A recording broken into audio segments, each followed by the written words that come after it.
कहीं टुटू लाल यादव को आरजेडी से लड़ा दिया गया, ला दे जाएगा तो हम लड़िए लेंगे, क्या दिक्कत है? बवाल मचा देंगे। बवाल मचा देंगे, लड़ेंगे, चुनाव लड़ेंगे, पब्लिक को दिल जीतेंगे, पब्लिक हमारे तरफ आएंगे तो वोट देंगे तो हम जीतेंगे। कि यही पार आरा वही पार छपरा, बीच में गंगा माई, आ दोनों तरफ से जब खड़ा हो जाई है टुनटुन के सारी दोनों भाई। अरे कौन माई के लाल हवे जो इनकर विजयी के रथ के रोक पाई।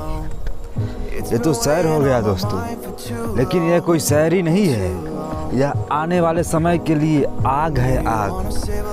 दोस्तों आने वाले विधानसभा 2025 से पहले ही सोशल मीडिया पे कई ऐसा खबर आते रहता है जिससे बिहार की राजनीतिक में तबाही का मंजर दिखने को मिलता है। दोस्तों आपने अक्सर देखा होगा कि भोजपुरी इंडस्ट्री के कई ऐसे अभिनेता जो कि राजनीतिक में जा रहे हैं, ऐसे में अगर देखा जाए खेसारी लाल यादव और टुनटुन यादव को, उस पार से छपरा से खेसारी लाल यादव अक्सर मीडिया में आते हैं और बताते हैं कि अगर मौका मिलता है तो हम आरजेडी की तरफ से लड़ाई लड़ेंगे और चुनाव में उतरेंगे। वही दूसरी तरफ आरा से टुनटुन यादव जो कि ईरान स्टार कहे जाने वाले अक्सर मीडिया में बातचीत के दौरान आपने देखा होगा कि वो आरा पे दबदबा बना रहे हैं कि आने वाले समय में मैं भी विधायकी से चुनाव लड़ेंगे।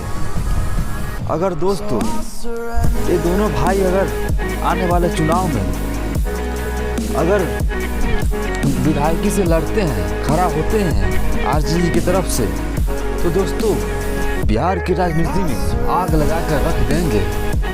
दोस्तों जिस तरह से भोजपुरी इंडस्ट्री राजनीति की तरफ अग्रसर हो रही है, आने वाले समय में ये तो कहना नहीं होगा कि दोस्तों इस तरह की बात नहीं हो सकती है। जो चाहे वो हो सकता है दोस्तों, बिहार की राजनीति में कुछ भी हो सकती है।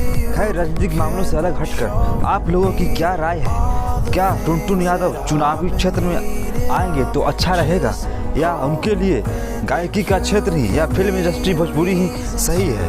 और दूसरी तरफ खेसारी लाल यादव के बारे में भी आप हमारे कमेंट सेक्शन में बता सकते हैं। साथ ही साथ हमारे चैनल को सब्सक्राइब कर लें ताकि आने वाले वीडियो सबसे पहले आप तक पहुंच सके।